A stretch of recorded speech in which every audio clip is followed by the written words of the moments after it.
부동산 얘기를 좀 빠르게 해볼게요.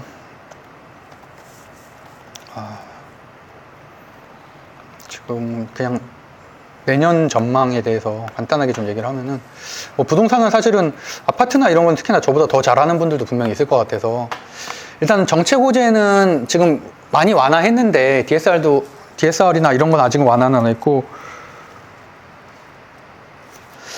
일정 부분은 정책 호재가 남은 게 좀 있어요. 지금 양도세 완화도 한시적이죠. 한시적. 내년 5월 달까지. 그래서 그것도 이제 총선 시즌이기 때문에 좀 약간 포퓰리즘 정책이 나올 가능성이 좀 있어서 지금 많이 풀리긴 했는데, 아직은 다주택자에 대한 이 양도세, 중과세 같은 것도 아직은 안 풀렸잖아요. 이제 그런 것들이 좀 손볼 가능성이 있어서 정책 호재에 따라서 단기 상승할 수는 있는데, 저는 그래도 아직은 약재가 좀 많다고 생각을 해요. 뭐 그냥 스태그플레이션도 마찬가지고, 아까 말한 대로 원자재 가격이 너무 올라서 건설이 더 이상 진행이 안 되는 거는 분명히 큰 악재이기 때문에, 또 중소형 건설사가 도산될 수 있는 리스크도 항상 있기 때문에, 그래서 그런 것들은 좀 조심해야 된다고 생각을 하고, 실수요자, 그러니까 결국에는 투기 수요가 그거 되게 아이러니한데, 투기 수요가 들어와야지만 올라가는데, 현재는 아직까지 실수요자가 급매물 중심으로만 매수를 하고 있기 때문에, 그래서 저는 우상향할 것 같지는 않다라고 생각을 해요. 그냥 횡보 정도? 박스권 안에서야 물론 그거야 있겠지만, 그래서 어쨌든 이 시즌이 24년까지는 꾸준히 유축될 거라고 하고, 조금 하락을 해도 뭐 그냥 실수요자들은 살 수 있겠죠. 근데 반대로 오르면 오히려 사지 않겠죠. 비싸다고 느끼니까. 그래서 우리가 뭐 19년, 20년, 21년과 같은 상승장은 저는 뭐 한 10년 안에는 올 수 없다고 생각을 하고 있어요. 그래서 그런 거를 기대하지 말고 그냥 청약만 해라. 청약은 분명히 지금 하기에도 괜찮기 때문에 하고, 특히나 좀 많이 하락한 종목들 있잖아요. 한 2달 전에는 저런 데도 있었잖아요. 뭐 송파 이런 데도 많이 떨어졌었잖아요. 근데 지금 또 이미 한 15% 좀 올라왔죠. 한 30% 떨어지고 15% 올라가고. 근데 그렇다고 해서 지금 사기엔 좀 아쉬운 것 같아요. 그래서 오히려 아직도 못 샀으면은, 저도 없었으니까 좀 더 지켜보는 게 차라리 나을 거라고 생각을 하고, 그렇다고 해서 막 우리가 추격 매수할 정도로 급한 장은 절대 오지 않는다라고 개인적으로는 생각하고 있고, 경매하시는 분들은 당연히 역전세나 전세 사기 물건, 근데 이거가 잠깐 일시적으로 멈춘 거라서 이거 결국에 다시 풀리거든요. 그럼 그때 조금 더 공부하시면 좋을 것 같고, 역전세가 뭐냐면 일단은 전세를 못 줘서 이게 나오는 거잖아요. 전세 자금 돌려줘야 되는데, 그렇게 해서 나오는 물건들이 나올 가능성이 있기 때문에 그런 것들은 경매에 나올 가능성이 있죠. 그러면은 뭐 만약에 빌라나 관심 있는 분들은 그런 물건들 중심으로 좀 공부를 하시면 될 것 같아요. 여전히 투심이 되게 위축되어 있는 상태고, 가장 핵심적인 문제는 대출 금리가 너무 높아요. 지금 경락잔금 대출도 6%, 7%예요. 못 사죠. 경매에서 얼마나 수익이 난다고 6, 7%를 버티면서 사요. 그거는 약간 꾼들이 나는 거고, 초보자들은 아직은 6, 7%대 사기에는 좀, 아니면 차라리 이거를 만약에 그래도 사고 싶다 나는 하면은 두세 번 유찰된 거를 중심으로 사야죠. 확실한 수익이 있는 거. 아직은 경매도 정상적인 장이라고 생각하지 않는 게, 왜냐면 6, 7%의 금리를 유지하고 있고, 내년이 돼봐야 뭐 6%, 5%대로 떨어지지 2%, 3% 떨어지지 않으니까 절대. 그러니까 여전히 투심은 좀 위축되어 있는 상태다. 아까 말한 거랑 똑같죠. 하락에서 상승할 때 사야 되는 거지, 하락이 언제 끝날 줄 알고 하락에 분할 매수. 왜냐면 이건 주식이라고 다르잖아요. 분할 매수가 안 되잖아요. 그렇기 때문에 확실히 바닥을 확인하고 사야 된다. 뭐 이건 지나갈게요. 부동산 경매, 소액 부동산 경매는 지금도 계속 매물은 많이 나오고 있고요. 왜냐면 금리를 못 갚는 사람들이 생각보다 너무 많으니까. 제가 지금 한 10억 정도 대출을 받았거든요. 원래 받을 때 3%로 받았어요. 3%. 2019년도, 20년도에. 근데 지금 7%예요, 7%. 그럼 제가 1년에 내는 게 한 8천 정도 돼요. 그러니까 제가 3천 내던 사람이 8천 내라고 해봐요. 이거 버티겠냐고, 이거. 저는 그나마 다른 사업이라도 하지만은 직장인들이 이걸 어떻게 버텨요? 그러니까 그게 참 문제다. 그게 해결되지 않으면은 집값은 상승하기 전 어렵다고 보고 있어요. 단기적으로 정책 때문에 상승하는 건 몰라도 이게 말 그대로 추세가 이어져야 되는데, 추세로 가기에는 아직은 굉장히 갈 길이 멀다. 제주도 낙찰 토지 같은 경우는 뭐 이거는 좀 지나가서 얘기할게요. 컨테이너가 있었던 물건이고, 이거야 뭐 치웠는데, 어쨌든 여기를 산 이유는 일단 옆에가 공용주차장이에요. 공용주차장 엄청 큰 게 있고 바다가 바로 보이는. 그래서 사실 저는 이 당시에는 건축할 생각이 또 있었거든요. 건축해서 에어비앤비나 이런 거 할 생각이었는데 1층에 무인 편의점 돌리고. 근데 사실은 예상치 못한 우크라이나 전쟁이 나왔으니까 일단 건축은 못 하고 있고 지금 그냥 되팔 생각은 하고 있어요. 근데 저도 2번 유찰된 걸 사서 지금은 수익률은 100% 더 넘어서, 그래서 일단 제주도나 이런 데도 토지에도 관심을 갖는 거는 괜찮은 것 같고요.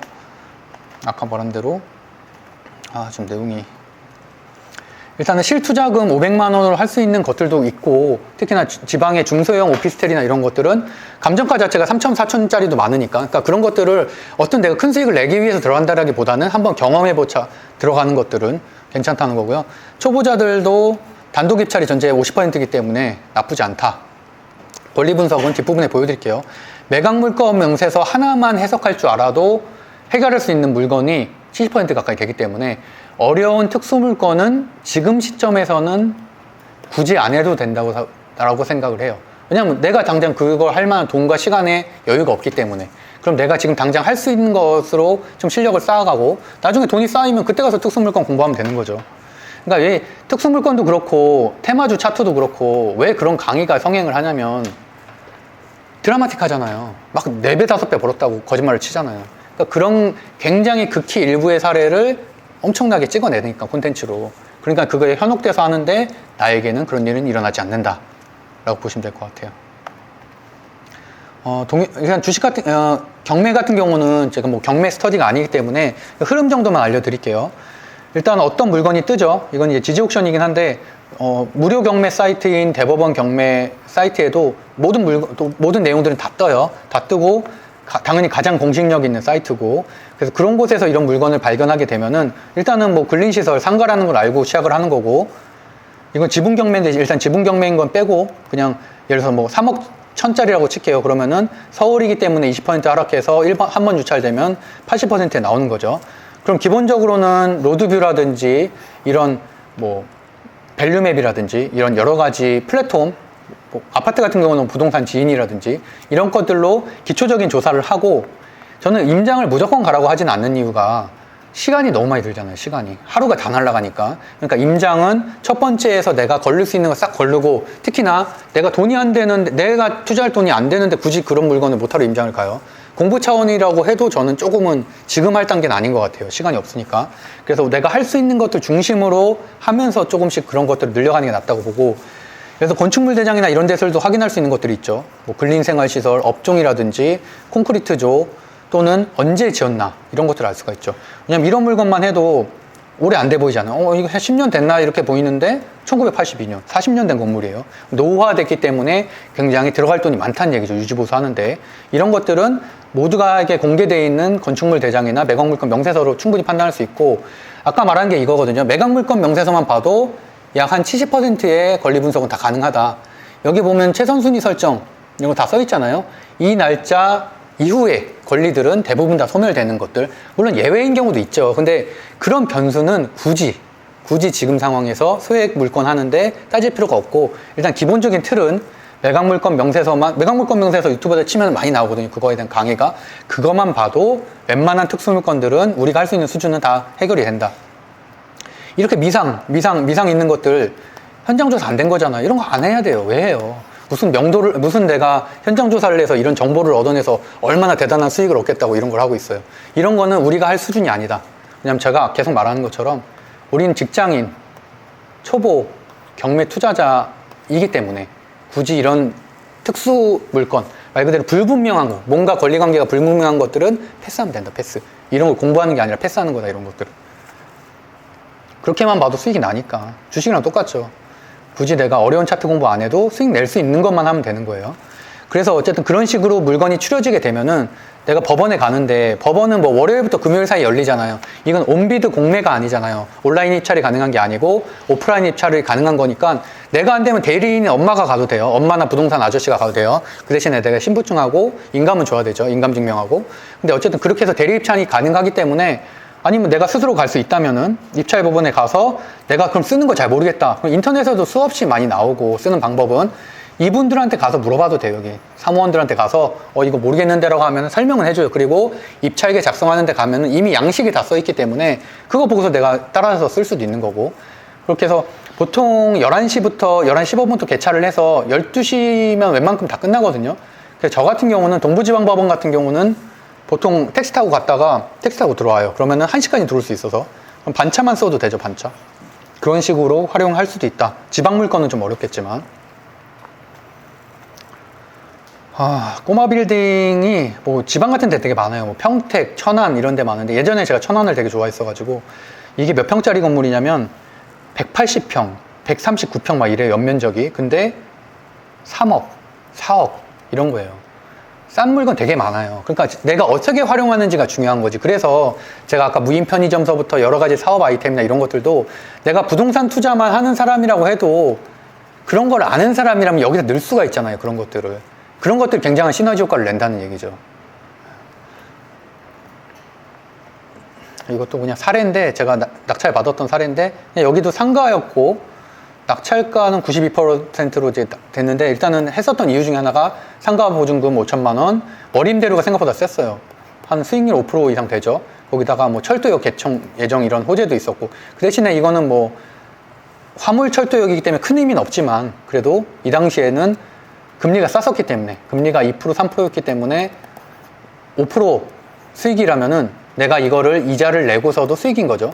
그럼 한 2년 정도 보유하다가 3년째 원리금 상환하기 전에, 원리금 상환 때는 원금까지 같이 해야 되잖아요. 그럼 내가 부담이 되니까 이자만 받고서 하다가 비싼 가격에 그 안에 팔고서 나가는 그런 플랜을 세워야 된다는 얘기죠. 아니면 내가 아예 허물고 뭐 다시 짓거나 이럴 수는 있는데, 시골이잖아요, 시골. 충주. 뭐 충주에서도 좀 외곽 이런 것들은 그렇게 실투자할 만한 가치가 좀 떨어지죠. 경기도도 아니고. 그래서 낙찰 받으면은 이렇게 입찰법원에 가고, 입찰하면 이걸 주고요. 낙찰 받으면은 수취증을 줘요. 그래서 이제 그럼 돈 잔금 납부하고서 마무리하면 되는 거예요. 그래서 저는 첫 번째로는 그냥 지방의 소형 오피스텔이나 농취증이 필요 없는, 농취증은 개인이 안 나오는 경우도 많아서 농취증이 필요 없는 뭐 임야라든지 이런 것들을, 소액의 그런 물건들을 한 번 정도 경험 삼아 해보는 것도 괜찮을 것 같고, 아니면 뭐 빌라 같은 경우도 지방 빌라가 만약에 뭐 한 3, 4천짜리다 그러면은 내가 대출 받고서도 실투자금 한 1,500 가지고도 할 수 있으니까 그런 것들을 좀 짧게 먹고 나오는 그런 방법으로도 할 수 있고요. 용인 오피스텔 같은 경우는 예전에 저희 주식 1기 때 실습을 했던 곳인데, 제가 낙찰을 2개를 받았었고, 여기는 그냥 고시원 같은 느낌이라고 보시면 돼요. 3번 유찰돼가지고 34%였고요. 그냥 간단하게 정리를 해봤어요. 뭐 더 자세하게 쓸 수는 있는데, 그냥 잡비 같은 거 다 빼고, 감정가가 6,900이고 3번 유찰돼서 한 2,600 정도. 왜 3번이나 유찰됐냐? 이유가 없어요. 그냥 오피스텔이고 별론가 보죠. 왜냐면 이 이유를 찾으려고 하지 마세요. 찾아서 뭐예요? 또 위반 건축물 이런 것도 있는데, 그런 것들은 내가 파는데 큰 문제가 없어요. 그 대신에 시선을 낮춰야 되는 게, 6,900에 팔 생각을 하면 절대 안 되죠. 한 4,000에서 5,000 사이에 팔아야겠다. 실제로 실거래가를 검색해보면 4,000대 초반에서 거래된 내역이 있어요. 그런 것들로 시세 판단을 하는 거고, 내 돈은 어쨌든 600 정도 들어가고 2,000 정도, 2,000을 8, 90% 정도 대출을 받았을 때, 이 당시에는 이제 대출이자가 쌌었으니까 19년도여서 그때는 괜찮았죠. 왜냐면 아무리 고시원 같은 곳이라고 해도 4평짜리 집이라고 해도 월세가 30만 원 이하는 없어요. 경기도니까. 그러니까 어쨌든 아까 제가 그랬잖아요. 2억 천짜리 오피스텔인데 겨우 75만 원 월세라니까요. 근데 이거는 제가 한 3천에 산 거잖아요. 3천에 샀는데 30만 원이면은 이거 3개 있는 게 훨씬 더 낫다는 얘기죠. 수익률로 따지면은. 그러니까 그런 식으로도 수익률, 이런 수익형 부동산을 접근할 수 있다는 얘기예요. 그렇게 해서 지금은 사실은 이게 대출이자가 7%, 6%가 됐기 때문에 지금은 좀 쉽지 않은데, 예전에는 이렇게 월세 30만 원 가지고도 이자 6만 원 내고서도 이득이 났었다는 얘기죠. 이걸로 2년을 버티는 거고, 파는 거는 내가 낙찰받은 가격보다 높여서 파는 거니까. 아까 말한 대로 저는 6,900에 파는 게 아니라 4,500에 판다니까요. 금매로. 그럼 팔린다니까요. 그렇게 해서 양도 차익을 얻어가는, 양도소득세는 세죠. 단기니까 한 40% 나오고, 법인 기준으로 했을 때. 그래도 1,000만 원 정도 순이익이 난다는 얘기예요. 그러니까 이런 사이클을 한 번 정도는 경험을 해보면은, 그 다음에는 내가 아파트도 하고 빌라도 하고 이런 거 좋은데, 처음부터 뭐 5억, 뭐 3억 이런 거를 하지는 마시라는 얘기예요. 제주도 토지, 이것도 너무 길어서 어쨌든 빨리빨리 지나갈게요. 산 투자는 그래도 한 10분 정도만 할게요. 이런 토지를 가지고 있었는데 갑자기 카페가 생겼어요. 근데 이 전제 조건은 일단은 4m 이상의 도로, 또는 6m, 8m는 당연히 더 좋고요. 그런 도로가 접한 산이어야 된다는 얘기고요. 준보전 산지의 비율이 30% 이상, 예를 들어서 이런 거, 저희 제주도 임장 때였었는데 2차선 도로가 접해 있죠. 이런 임야들은 괜찮다. 근데 왜 제가 전답, 토지를 얘기하지 않았고 임야를 얘기하냐면 농지증이 안 나와요, 우리는. 전업투자자가 전업 농업인이 아니잖아요. 그럼 농지증 반려되는 경우가 되게 많아요. 그러면은 내가 입찰보증은 몰수당해요. 그렇기 때문에 농지증이 필요 없는 임야를 접근하는 게 낫다는 거고, 임야는 일단 굉장히 싸니까. 그 대신에 막 굉장한 무슨 맹지, 험악한 산 이런 걸 받으라는 얘기가 아니라 이렇게 도로에 접해 있는 임야는 첫 투자금으로도 접근해 볼 만하다. 뭐 이런 데들도 있어요. 근데 여기는 제가 안 했던 이유가, 여기를 맨 처음에 봤던 거는 소길리에 소길리, 제주도에. 소길리는 효리네 민박 근처잖아요. 그래서 거기 관광지가 있으니까 좀 보긴 봤는데 도로가 4m 도로밖에 접하지 않아서, 그래서 뭐 이것저것 하기엔 좀 어려워서 이제 전 안 했고, 아까 거기에 따지면 비슷한 가격대의 이런 8m 도로가 접해 있는 이런 곳이 훨씬 더 낫죠. 그래서 뭐 제주도 여행 간 김에 좀 여러 가지를 봤고, 임야에서 하나 해결할 거는 이 묘의 문제인데, 이것도 협의 봐서 다 내보냈거든요. 근데 이거를 분묘기지권이라고 하잖아요. 어렵진 않아요. 뭐 하기 나름인데, 저 같은 경우도 이제 마을 이장님 찾아가서 이런 상황을 설명하고 내가 이렇게 매수하겠다는 계획이 있는데, 일단은 가장 핵심적인 거는 2020년도에 판례가 나왔어요. 판례가. 그 전까지는 분묘기지권 있는 사람들 못 건드렸어요. 2001년도 이전에 장사법 개정 이전에 묘를 쓴 사람들은 내 땅이라고 해도 아무것도 내가 요구할 수 있는 게 없었는데, 2020년도에 판례가 나온 게 얘네들한테 이제 지료를 받을 수 있어요. 지료를. 그게 2021년도에 판례가 나왔기 때문에 지금은 괜찮아졌어요. 그래서 이분들한테 1년에 한 10만 원, 20만 원만 요구해도 못 견뎌요. 못 견디고 파고 나가는 경우가 훨씬 더 많아요. 왜냐하면 남의 땅에다가 이렇게 묘를 썼다는 것 자체가 굉장히 소작농이기 때문에, 어려운 분들이 많기 때문에, 그래서 예전보다는 훨씬 더 상황이 나아졌다 정도 나아지면 되고, 토지는 따로 공부를 하셔야 되는데 뭐 되게 말은 어렵잖아요. 근데 이런 것들도 블로그나 유튜브에 굉장히 잘 돼 있기 때문에, 이 사이트는 토지 이음이거든요. 국가에서 운영하는 사이트고, 이렇게 토지 공부를 하는 거는 사실은 난이도가 그래도 중급 이상이 되니까 그거 할 때 반드시 알아야 되는 사이트예요. 토지 이음에 들어가서 이게 실제로 도로에 접해져 있는지, 왜냐면 도로라고 써있잖아요. 도로에 접해 있는 땅이면 당연히 가치가 있는 땅이고, 도로에 접해지지 않는 땅이면은 내가 개발하기가 좀 어려운 땅이고, 그 다음에 여기가 뭐 생산관리 지역인지 보존관리 지역인지 이런 것들도 판단할 수가 있고요. 내가 지금은 무슨 말인지 아예 모르겠어도 한 번씩만 네이버 블로그 찾아보면은 다 이해가 가요. 그래서 어려운 말은 이해할 필요가 없고, 그냥 생산관리 지역에서는 개발 행위가 가능하구나, 근데 반대로 보존관리 지역은 어렵겠구나 정도로만 이해하시면 될 것 같아요. 그래서 이렇게 뭐 네이버에 찾아보면 엄청나게 많이 나오니까.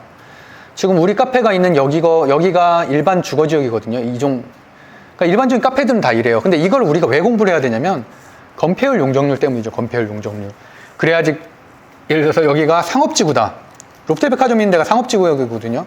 여기는 건폐율을 엄청나게 1000% 이상 나오기 때문에 굉장히 높게 지을 수 있죠. 그러니까 내가 시골이라고 해도 일반 상업지역에 상가를 매수를 했다, 이러면은 비싸게 팔 수 있다는 얘기예요. 그런 것들이 여러 번 낙찰됐을 때 당연히 이종 일반 주거지역에 있는 물건보다는 일반 상업지역에 있는 물건을 훨씬 더 같은 가격이라면 봐야 된다는 얘기고요. 당장 되게 노후화되어 있다고 쳐도 그런 것들은 다시 지을 때 굉장히 높게 지을 수 있기 때문에. 임야는 최근에 개발된 사례를 알려드릴게요. 이거는 현재 진행 중인 건데 저랑 관련 없는 물건이고, 금산에 있는 그 골프장 물건이에요. 여기가 2021년도에 3.3제곱미터 평당 4만원대였어요. 4만원짜리. 근데 지금 골프장 개발업체에서 얘네들 다 매수를 했거든요. 전체의 한 70% 정도 매수를 했어, 땅을. 지금 최근에 매수하기 시작한 거예요. 4, 5년 전부터. 2021년도에는 굉장히 쌌었고, 그래서 지금 어떻게 가격이 됐냐면, 실거래가 2022년도 9월 달에는 15만원. 3배 정도 뛰었죠, 3배. 근데 이건 아무것도 아니에요. 이건 아직 골프장 확정이 안 된 상태예요. 골프장 확정이 안 된 상태.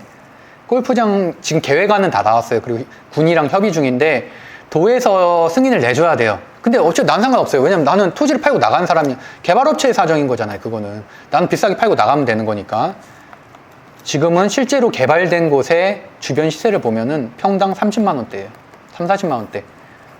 그래도 왜 골프장을 계속 개발을 하냐면, 골프장을 살려면은 한 홀당 7, 80억이에요. 7, 80억. 골프장을 치신 분들은 알겠지만 18홀 하면은 그렇게 따지면 어떻게 사요, 이걸? 몇 천억인데. 3, 4천억. 근데 이거 개발하는데 천억에서 1,500밖에 안 들어가요. 훨씬 더 남는 장세죠.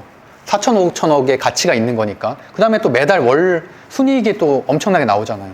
또 뭐 이런 멤버십 판매 이런 것도 다 할 수 있고. 그래서 제가 하고 싶은 얘기는 이거예요. 뭐 골프장에 할 수 있는 토지를 제가 어떻게 알고 사겠어요. 그리고 근데 이제 중요한 건 이거예요. 하다못해 1,000평만 가지고 있어도 어떤 사람들은 뭐 10만 평 가지고 있는 사람들도 있겠죠. 이런 사람들은 큰 돈을 버는 거고. 근데 나는 돈이 없으니까 뭐 3천만 원, 2천만 원이면은 1,000평, 500평을 살 수 있잖아요. 같이 매입이 된다요. 같이 매입이 되기 때문에 거의 시세의 5배에서 10배 정도로 쳐줘요. 걔네들이 매입을 하려면. 근데 그 조건이 되는 것들은 일단 최소한 이 정도는 돼야죠. 그렇다고 준보존 산지, 산이 1,000평인데 준보존 산지가 뭐 전체 다 1,000평 이런 거는 너무 비싸고 이런 거 말고 한 비율이 그래도 한 20, 30%는 준보존 산지. 무슨 말이냐면 보존 산지는 내가 건드릴 수 없어요. 개발이 안 되고 준보존 산지는 개발하기가 훨씬 더 용이해요. 그렇다는 얘기는 이 1,000평의 땅 중에서 실제로 쓸 수 있는 땅은 2, 300평에 불과하다는 얘기예요. 저도 이번에 매각되려고 하는 토지 중에, 아니, 산 중에 20%만 준보존 산지. 근데 만약에 준보존 산지가 5%다. 이런 가치가 없겠죠. 이런 땅은 거의. 그리고 도로는 일단 4m 이상인 게 당연히 좋고요. 경사도도 보셔야 되는데 경사도도 나라에서 운영한 사이트들이 많아서 뭐 임업정보 이런 데 들어가면 다 있거든요. 25도 이하 이 정도만 기억하셔도 될 것 같아요. 30도가 넘으면은 이건 개발하기가 좀 어렵겠구나. 조례나 이런 걸로 막은 경우가 많거든요. 사실 실제로 30도가 넘는 산을 가게 되면은 엄청 험해요. 25도만 돼도 사실 험해요. 골프장 개발 어려워요, 이런 것들은. 그리고 주변 인프라 이건 당연한 얘기고, 수종도 중요한데, 수종이 보호수종 그런 거 있어요, 보호수종. 그런 것들도 아까 말한 임업정보 이런 사이트들 하면 다 나와요. 나라에서 다 조사를 했기 때문에. 근데 보호수종이 너무 많은 곳들은 또 값어치가 또 많이 떨어져요. 근데 이제 저는 제가 왜 굳이 임야에 대한 얘기들을 하냐면, 우리가 항상 관심 갖는 건 재개발이랑 재건축만이잖아요. 이거 말고도 하나의 범주를 넓힐 수 있다는 얘기죠. 어차피 이것도 5년, 10년 걸리고 확실하지 않잖아요.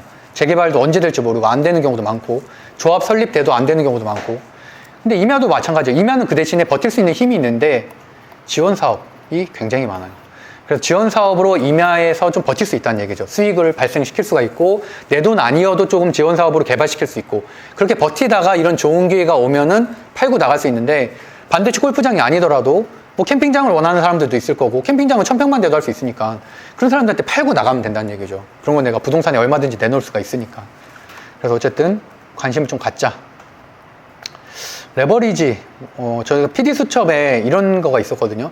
연예인과 간물주. 이 내용 중에 대부분이 뭐냐면, 연예인들도 다 빌딩을 8, 90% 대출 받아서 산다는 얘기예요. 근데 이 사람들이야 1,000억짜리를 800억 대출 받아서 사지만, 우리는 그렇게 따지면 1억짜리를 8천만 원 대출 받아서 사면 되는 거예요. 그러니까 레버리지에 대한 공부가 돼 있으면 겁이 안 난다는 얘기죠. 그래서 다른 걸 떠나서 일단 법인, 그 얘기만 좀 그 키워드만 알고 넘어가면 될 것 같아요. 레버리지라는 건 결국엔 대출이잖아, 대출. 근데 개인 사업자는 대출이 나오기 어렵고, 회사를 토대로 신용대출을 받아도 사실은 몇 천에 불과하잖아요. 근데 내가 법인을 설립을 하면, 법인 설립하는 거는 혼자 셀프로 할 수도 있고, 법무사 맡겨도 40만 원이면 할 수 있고, 자본금 같은 경우는 그래도 한 1,000만 원은 해야 돼요. 왜냐면 나중에 부채까지 생각을 해서 1,000만 원 이상은 해야 되는데, 이것도 하루만 잔고증명만 있으면 바로 설립은 돼요. 하루 이상 그 잔고증명 떼가지고 이제 제출하면, 그 다음에 다시 이제 뭐 친구한테 돈 빌려가지고 다시 줘도 되니까. 어쨌든 그렇게 해서 법인이 설립이 되면 일단 1년 차까지는 대출이 상당히 잘 나오는 편이에요. 1년 차까지. 왜냐면은 그때까지는 매출이 안 나오니까. 근데 문제는 2년 차, 3년 차 때 이 법인으로 대출을 받으려면 1년 차 때 매출이 있어야 돼요. 그러니까 갈수록 힘들어져요. 그렇기 때문에 대부분은 흰생 법인에서 대출을 그래도 1, 2억 정도 끌어쓰고, 그걸로 이제 활용을 해서 사업을 하거나 아니면 좀 돌려가지고 내가 좀 투자를 한다는 거죠. 녹화 중이니까 자세한 얘기는 안 할게요. 이따가 저 Q&A 시간이 할게요, Q&A 시간. 그래서 어쨌든 그런 식으로 활용하는 사람들이 상당히 많다. 왜냐면 개인은 대출이 안 나오기 때문에. 가계대출이 지금 역대 최대라는 말 계속 나오잖아요. OECD 1위. 그러니까 가계대출 계속 쪼이죠. 개인대출 계속 안 나올 거예요. 근데 사업자 대출은 계속 나온다. 그다음 법인 대출은 계속 나온다라고 생각하시면 돼요. 그리고 법인 설립하는 건 아무것도 아니고, 내가 회사에 다니고 있어도 법인 설립해도 아무도 모른다. 왜냐면 나한테 내가 무급여로 측정하면 되니까. 그럼 법인 잉여금만 쌓이는 것이지 나한테는 수익이 안 떨어지니까. 내가 월급 받는 게 아니니까. 그렇게 하면 회사에서도 아무 문제가 없어요. 아무 문제. 공무원은 하면 안 돼. 공무원은 헌법상 겸업금지가 아예 규정이 돼 있잖아요. 근데 일반인들은 그걸 할 수가 없어요. 왜냐면은 직업 선택의 자유가 있으니까. 법률상으로는 절대 할 수 없고, 그래서 이제 회사 규칙으로 하잖아요. 회사 내규. 그러니까 이런 것들은 물론 도의적으로는 회사에 충실한 게 많긴 한데, 그렇게 하면은 참 먹기 살기 힘든 세상이니까 이런 것들도 알아야지 내가 법인을 만들 수 있다는 얘기예요. 저도 계속 법인을 만들고 있고. 그래서 법인은 대출이 너무 잘 나온다. 직장의 창업은 K-스타터 홈페이지에 지원사업이 굉장히 많이 있고요. 이거 중기청에서 운영하는 사이트예요. 그래서 거기 들어가서 본인의 조건에 맞는 것들을 좀 보시면 되고, 정부 지원 사업 강의도 사실 유튜브에 많기 때문에 좀 체크하시면은 몇 개만 무료로 좀 들으시면은 괜찮을 것 같아요. 특히 여성 창업 쪽에 지원 사업이 되게 많거든요. 그래서 돈 없이도 적은 돈으로 창업할 수 있는 것들이 좀 많고, 아까 말한 대로 농업 지원 사업 이런 것들, 스마트팜 이거 다 공짜예요. 공짜로 내가 입점해가지고 몇 년씩 있을 수가 있어요. 그러니까 얼마나 지원 사업이 많은지 몰라. 이런 라이브 커머스에 대한 지원 사업도 굉장히 많고요. 적게는 500, 많게는 2,000, 3,000, 아니면 아까 말한 대로 기술이 좀 있으면 한 1억까지도 받을 수 있고. 시스템화는 아까 말한 대로 별거 아닌데, 그냥 매뉴얼에 이게 저희 단톡방이거든요. 계속 제가 이제 추가를 하라는 얘기예요. 어떤 이슈가 발생했을 때 매뉴얼에 좀 반영을 해달라. 그렇게 해가지고 지금은 매뉴얼이 한 10페이지 정도 되고 훨씬 더 원활하게 잘 돌아가고 있다. 근데 이거는 사실 어떤 사업이든 다 마찬가지라고 봐요.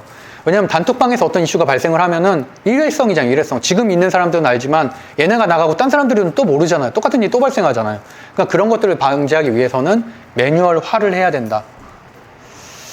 세금 지나갈게요. 아까 말한 대로 법인을 이용한 절세, 법인은 내가 아니다라는 개념이 제일 중요하죠. 가족법인을 활용한 증여. 그러니까 이거는 결국에는 제가 1, 20분에 설명할 수 있는 건 아니기 때문에 가족법인이라는 게 있구나라는 키워드를 알아가는 게 오늘의 핵심이라고 할 수가 있죠. 그래서 가족법인을 내가 검색하면 되는 거니까. 근데 이 단어를 모르는 사람은 평생 검색 못 해요. 왜냐면 문제도 모르니까. 근데 저 같은 경우는 아무래도 법학에서 증여상속법 강의를 많이 했기 때문에 이런 것들을 계속 찾아보거든요. 그럼 또 새로운 것들을 알게 되면 이렇게 습득해서 공부를 하게 되고, 이렇게 되면 증여나 상속할 때도 굉장히 많은 도움이 된다. 결론을 얘기할게요. 예전에 우리가 이제 비트코인이나 이런 것들에 대해서 좀 알았었으면 좀 더 많은 수익을 냈었겠죠. 마찬가지로 지금도 정보는 너무 넘쳐요. 정보는 너무 넘치는데 우리가 사실 할 수 있는 것만 해야 된다고 생각을 하거든요. 그래서 너무 처음부터 고액 강의, 100만 원, 200만 원짜리 강의보다는 아무래도 5만 원, 10만 원짜리 좋은 강의도 많으니까, 또는 대학생들이 하는 강의들도 있고 직장인 초년생들이 하는 강의도 있거든요. 많이 안 하는. 일단 그런 강의를 봐서 흐름을 좀 파악을 하고, 그러면서 내가 직접 좀 부딪혀가면서 좀 빠르게 패턴을 수정해 나가는 그런 방식을 통해서 결국에는, 그러면서 내가 추가적으로 또 강의를 듣겠죠. 전문 강의를 듣겠죠. 100만 원짜리 강의가 나쁘다는 얘기가 아니라, 이런 강의는 그 이후에 들어오라는 얘기예요. 이후에 내가 어느 정도 준비가 된 다음에, 그 다음에 내 시드머니가 그래도 최소한 1, 2억 정도는 쌓였을 때 이런 강의를 들어야지, 굳이 내가 처음부터 고가의 강의를 들으면서 이렇게 낭비할 필요가 없는 것 같다라는 게 제 개인적인 생각입니다. 네, 일단은 방송을 마치도록 하고요. 아까 말씀드린 대로 이 채널에 가면은 아까 인트로 강의는 1시간 반짜리는 무료로 볼 수 있으니까 그런 식으로 보시면 될 것 같아요. 네, 고생하셨습니다. 네.